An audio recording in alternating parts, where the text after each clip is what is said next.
38 మంది ఉన్న బీఆర్ఎస్ పార్టీకి గంట టైం ఇస్తారా? ఏమి ఇంత కాళేశ్వరం కమిషన్ మీద నిన్న మేము అసెంబ్లీలో అడిగాం. అసలు ఈ సమయంలో వరదల గురించి మాట్లాడదాం, ఈ సమయంలో ఎరువుల కొరత గురించి మాట్లాడదామంటే లేలే వరదలు కాదు, బురద రాజకీయం, కాళేశ్వరమే మాట్లాడతామన్నారు.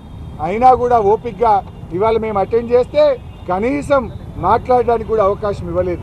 ఇలా ఉత్తమ్ కుమార్ రెడ్డి సభలో మాట్లాడుతున్నాడు, మా ప్రభుత్వం వచ్చిన తర్వాత ఇంత ఆయకట్టు పెరిగింది, ఇన్ని ఎకరాల పంట పండింది అని ఉత్తమ్ కుమార్ రెడ్డి గారు మాట్లాడుతూ ఉన్నారు. నేనంటా ఉన్నా, ఉత్తమ్ కుమార్ రెడ్డి గారు 2 ఏళ్ళ కాంగ్రెస్ గవర్నమెంట్లో ఎక్కడన్నా ఒక కాలువ తవ్వినరా, ఒక చెరువు కట్టారా, ఒక్క చెక్ డ్యామ్ కట్టారా, ఒక్క ఎకరానికన్నా కొత్తగా నీళ్ళు ఇచ్చారా? మరి ఏడికెళ్ళి పెరిగింది పంట? అదంతా బీఆర్ఎస్ ప్రభుత్వం చేసిన కృషి.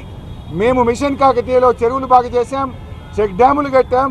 మా ప్రభుత్వ కృషి వల్ల ఇవాళ ఈ రాష్ట్రంలో ఆయకట్టు పెరిగింది.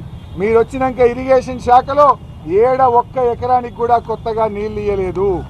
అదేవిధంగా ఈరోజు ముఖ్యంగా కాళేశ్వరం సంబంధించి నీళ్ళే రాలేదంటారు. మేము సవాల్ విసిన్నాం, పోదాం పదా, జర్నలిస్టులు మేధావులు అందరం కలిసి పోదాం, అందరం పోయి భూపాలపల్లి భూములను అడుగుదాం, కాళేశ్వరం నీళ్ళు వచ్చినాయా లేవా.